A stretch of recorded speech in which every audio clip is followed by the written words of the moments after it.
الحمد لله رب العالمين والصلاة والسلام على سيد الأنبياء والمرسلين وعلى آله وأصحابه أجمعين أما بعد.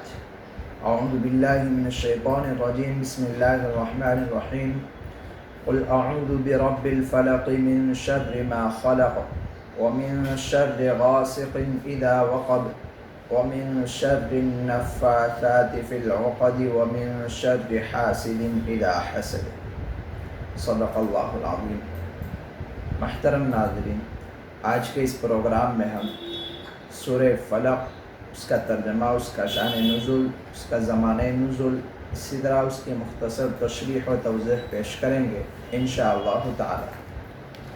اولاً اس سورت کا ترجمہ دیکھ لیتے ہیں. بسم اللہ الرحمن الرحیم. شروع کرتا ہوں اللہ کے نام سے جو بڑا مہربان نہایت رحم والا ہے. قل اعوذ برب الفلق من شر ما خلق. آپ کہیے کہ میں صبح کے مالک کی پناہ لیتا ہوں تمام مخلوقات کے شر سے.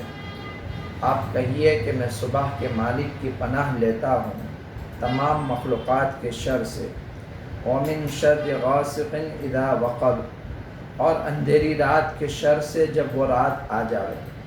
اور اندھیری رات کے شر سے جب وہ چھا جاوے، جب وہ رات آ جاوے. ومن شر النفاثات فی العقد. اور گرہوں پر پڑھ پڑھ کر پھونکنے والیوں کے شر سے. اور گرہوں پر پڑھ پڑھ کر پھونکنے والیوں کے شر سے. ومن شر حاسد اذا حسد. اور حسد کرنے والے کے شر سے جب وہ حسد کرنے لگے. یہ ہوا اس سورت کا ترجمہ. اس سورت کا نام سورہ فلق ہے کیونکہ اس کی پہلی آیت میں قل اعوذ برب الفلق میں لفظ فلق آیا. اسی سے اس سورت کا علامتی نام سورہ فلق قرار پایا. فلق کے معنی پھاڑ چیر کے نکالنے کے ہیں، اور یہاں پر فلق سے مراد صبح کی روشنی مراد ہے، چونکہ صبح کی روشنی بھی رات کی تاریکیوں کو پھاڑ کر، رات کی ظلمت کو پھاڑ کر نکلتی ہے. اسی وجہ سے اس سورت کا نام سورہ فلق قرار پایا. قرآن پاک کی یہ سورت یعنی سورہ فلق اور اس کے بعد والی اگلی سورت یعنی سورہ ناس، ان دونوں سورتوں کو معوذتین کہتے ہیں. اور ان دونوں سورتوں میں اللہ تبارک و تعالی نے پناہ طلب کرنے، حفاظت میں آنے کا حکم دیا ہے. مضرات دینیہ اور مضرات دنیاویہ، دنیاوی نقصان سے اور دینی نقصان سے، دنیاوی تکلیف دہ چیزوں سے اور دینی تکلیف دہ چیزوں سے، دونوں سے پناہ طلب کرنے کا حکم دیا ہے اور پناہ طلب کرنے کا طریقہ بتلایا ہے. گویا اسی وجہ سے اس صورت کے شروع میں لفظ اعوذ آیا، اور اعوذ کے معنی پناہ طلب کرنا، حفاظت میں آنے کے ہیں. اس صورت میں بھی اللہ تبارک و تعالیٰ نے اپنے نبی کو اور اپنے نبی کے واسطے سے تمام مومنین اور مومنات کو حکم دیا کہ اللہ تبارک و تعالیٰ کی پناہ طلب کیجیے نقصان دہ چیزوں سے، یعنی آگے تمام مخلوقات کے شر سے، اسی طرح رات کی تاریکی سے، اسی طرح گرہوں پر پھونکنے والیوں سے، اسی طرح حسد کرنے والے سے. ان تمام چیزوں سے اللہ کی پناہ طلب کیجیے. آگے چلتے ہیں اس صورت کے شان نزول کے بارے میں. اس صورت کا شان نزول کہ ایک یہودی اور اس کی بیٹیوں نے نبی اکرم صلی اللہ علیہ وسلم سے دشمنی میں سحر کیا تھا، یعنی آپ صلی اللہ علیہ وسلم پر دشمنی نکالنے کی غرض سے، آپ سے دشمنی کی غرض سے، وہ دشمنی کے نتیجے میں انہوں نے آپ پر سحر کیا تھا، جس سحر کی بنا پر نبی اکرم صلی اللہ علیہ وسلم پر مرض کی سی حالت عارض ہو گئی تھی. آپ بیمار جیسے ہو گئے تھے. نبی اکرم صلی اللہ علیہ وسلم نے اللہ تبارک و تعالیٰ سے دعا کی اور عافیت طلب کی. سیدنا جبرائیل علیہ السلام تشریف لاتے ہیں اور آپ کو وہ جگہ بھی، وہ موقع بھی دکھلایا گیا جہاں پر سحر ہوا تھا، اور جن چیزوں پر سحر کیا گیا تھا وہ چیزیں ایک گھڑے میں ڈالی ہوئی تھی، ایک کنویں میں ڈالی ہوئی تھی. ان چیزوں کو بھی نکالا گیا، اور اس میں ایک تانت تھا، ایک رسی تھی جس کے اوپر 11 گرہیں لگائی ہوئی تھی.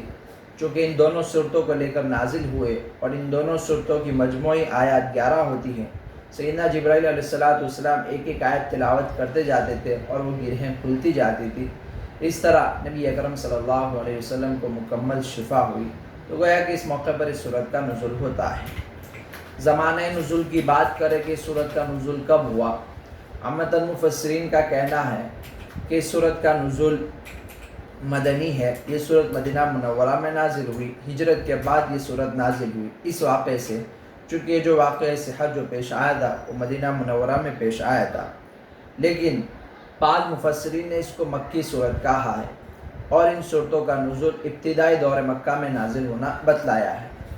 ممکن ہے اختلاف کی تطبیق اس طرح دے سکتے ہیں کہ ان صورتوں کا نزول تو مکہ میں ہو گیا ہو، لیکن جب یہ واقعہ سحر پیش آیا تو اس موقع پر سیدنا جبرائیل علیہ السلام نے نبی اکرم صلی اللہ علیہ وسلم کے سامنے ان صورتوں کی تلاوت فرمائی ہو اور بحکم خداوندی آپ کو ان صورتوں کے ورد کی تلقین فرمائی ہو، تو چونکہ مفسرین کے ہاں جب کسی واقعے کے اوپر یا کسی سوال کے جواب پر یا پھر کسی موقع پر کسی آیات کا ذکر کیا جاتا ہے یا نبی اکرم صلی اللہ علیہ وسلم کی طرف سے ان آیات کی تلاوت کی جاتی ہے تو ان آیات کو اس واقعے کا شان نزول قرار دیا جاتا ہے۔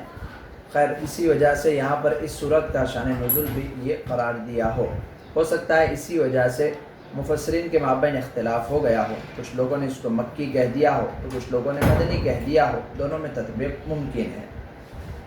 آگے چونکہ صورت کی ابتدا ہوتی ہے قل اعوذ برب الفلق من شر ما خلق، آپ کہہ دیجئے میں پناہ مانگتا ہوں صبح کے پروردگار کی، آپ کہہ دیجئے میں پناہ مانگتا ہوں صبح کے پروردگار کی۔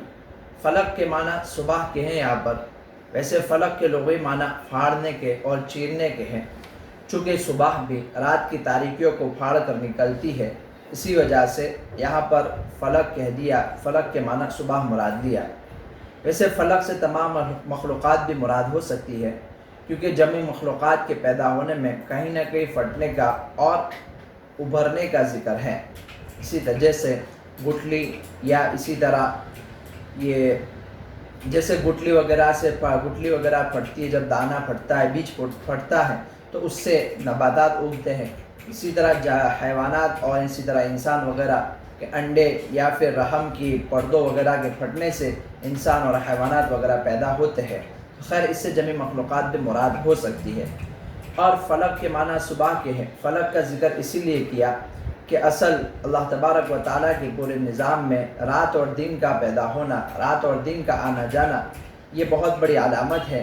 اس میں گویا کہ اللہ تبارک و تعالیٰ کے اس نظام کی ملکیت میں رات اور دن ایسی کاریگری ہے اللہ تبارک و تعالیٰ کی کہ جو ایک عمدہ اور ایک بالکل نمایاں علامت معلوم ہوتی ہے، اور اب اس رات اور دن کے مابین پورا نظام چلتا ہے، گویا کہ اس صبح کو کہہ کر صبح شام کے درمیان، رات اور دن کے درمیان کا جو پورا نظام ہے اس کی ملکیت اللہ تبارک و تعالیٰ کی ہے، تو گویا کہ اس ذات سے پناہ طلب کی گئی جس ذات کے قبضے میں پورا نظام ہے، اور جب اس ذات سے پناہ طلب کی گئی جس کے قبضے میں پورا نظام ہے صبح شام کا، تو پھر دوسری چیزیں جو ساری اس کے قبضے میں ہیں وہ کیوں کر اپنی طرف سے کوئی نقصان پہنچا سکتی ہے۔ اسی وجہ سے پہلی آیت میں رب فلق کہا گیا، اور رب فلق یہ وسیع المعنی، وسیع المفہوم اور وسیع المعنی عبارت ہے، وسیع المعنی لفظ ہے۔ آگے دوسری آیت من شر ما خلق فرمایا، اور پناہ مانگتا ہوں اللہ تبارک و تعالیٰ کی پناہ طلب کی کن چیزوں سے؟ اب کن چیزوں سے پناہ طلب کرنی ہے؟ جس میں سب سے پہلی چیز ہے من شر ما خلق، جمعی مخلوقات سے۔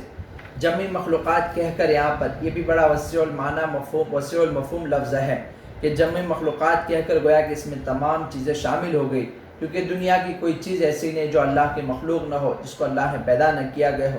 گویا کہ یہاں پر من شر ما خلق کہہ کر انسانوں کے شر سے، حیوانوں کے شر سے، اسی طرح جناتوں کے شر سے، اسی طرح پھاڑ کھانے والے جانور، بھیڑیے وغیرہ، اسی طرح آگ، پانی اور ہوا، ان سب کے شر سے، دنیا کی ہر چیز کے شر سے پناہ طلب کرنے کا حکم دیا۔ اسی طرح وہ تمام حادثات اور تمام آفات جو سماوی ہو یا عرضی ہو، آسمان سے ہو یا زمین سے ہو، ان تمام چیزوں سے گویا کہ پناہ طلب کرنے کو کہا، اور یہ تمام چیزیں اللہ تعالیٰ کی طرف ہی سے پیدا کی جاتی ہے، اللہ ہی کی مخلوق ہے تمام چیزیں، گویا کہ من شر ما خلق میں ان تمام چیزیں شامل ہو گئی، اور ان تمام چیزوں سے اللہ تبارک و تعالیٰ نے اپنی پناہ طلب کرنے کا حکم دیا۔ آگے تیسری آیت ہے وَمِن شَرِّ غَاسِقٍ إِذَا وَقَبَ، اور پناہ طلب کرتا ہوں میں اللہ تبارک و تعالیٰ کی اندھیری رات سے جب وہ چھا جاوے، چونکہ اندھیری رات کے مضرات زیادہ ہوتے ہیں، نقصان زیادہ ہوتے ہیں، اندھیری رات اس کے نقصانات موقع محل کے اعتبار سے بدل جاتے ہیں، کسی جگہ لوٹ کھسوٹ، چوری اور ڈکیٹی وغیرہ اس کا خطرہ ہوتا ہے، تو اندھیری رات میں جو پیش آنے والے جو خطرے کی چیزیں اس سے پناہ طلب کی۔ اسی طرح یہ سانپ بچھو ہے، اسی طرح حیوانات ہے، موتی جانور جو ہے، اور یہ تمام چیزوں کا خطرہ بھی رات میں زیادہ ہوتا ہے۔ اور عامتاً سائنس جدید تحقیقات کا تو ایسا کہنا ہے کہ انسانی جسم کو ہلاک کرنے والے اکثر کیڑے رات میں پنپتے ہیں، رات میں پیدا ہوتے ہیں، اور دن میں آفتاب کی شعاعوں کی اور آفتاب کی تمازت سے وہ مر جاتے ہیں۔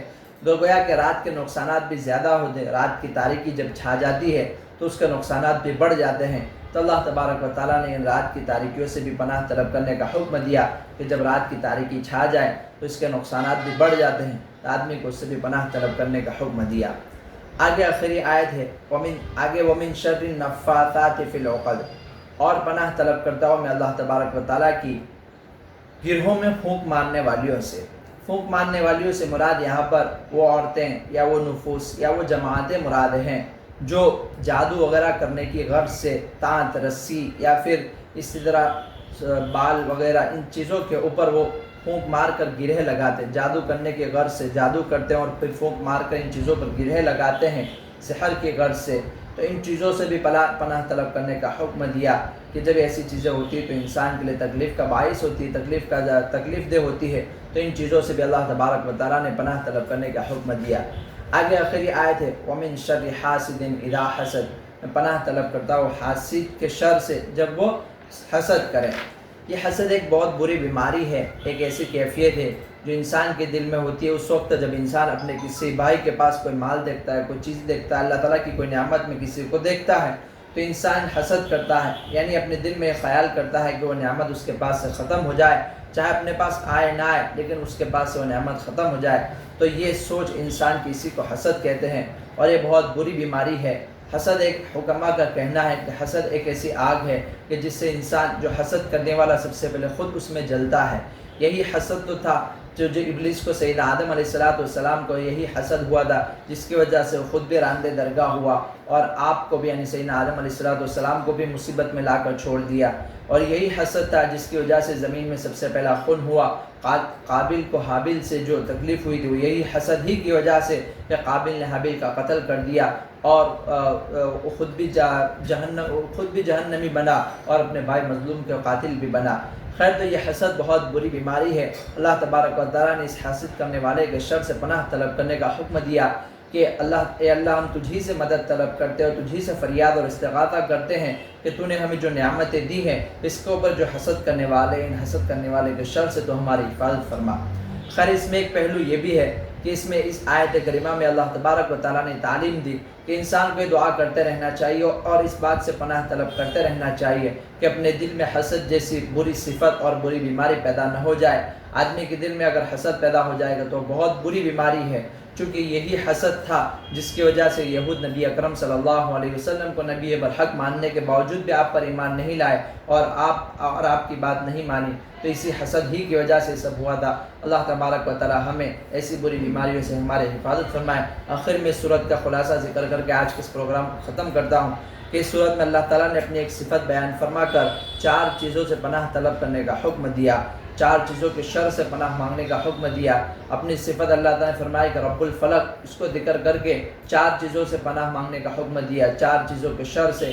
نمبر 1، تمام مخلوقات کے شر سے، چاہے وہ انسان ہو، جنات ہو، جتنے بھی مخلوقات ہیں ان سب کے شر سے پناہ مانگنے کا حکم دیا۔ نمبر 2، رات کی تاریکیوں سے پناہ مانگنے کا حکم دیا۔ نمبر 3، پھونکنے والیوں کے شر سے، جادو کرنے والیوں کے شر سے۔ یہاں پر مؤنث کا صیغہ ہے چونکہ عامتاً جادو ٹونے کرنے والی عورتیں ہوتی ہے، عورتوں کا کردار زیادہ ہوتا ہے، اسی وجہ سے النفاثات لائے۔ اور نمبر 4، حسد کرنے والے کے حسد کے شر سے۔ اللہ تبارک و تعالی ہمیں ان بری بیماریوں سے ہماری حفاظت فرمائے اور اللہ تعالیٰ میں ہر وقت ہر گھڑی اپنے حفظ و امان میں رکھے، اپنے پناہ میں رکھے۔ بس یہی چند کلمات پر ہم آج اس پروگرام کو ختم کرتے ہیں۔ آمین وآخر دعوانا الحمدللہ رب العالمین۔ السلام علیکم ورحمۃ اللہ وبرکاتہ۔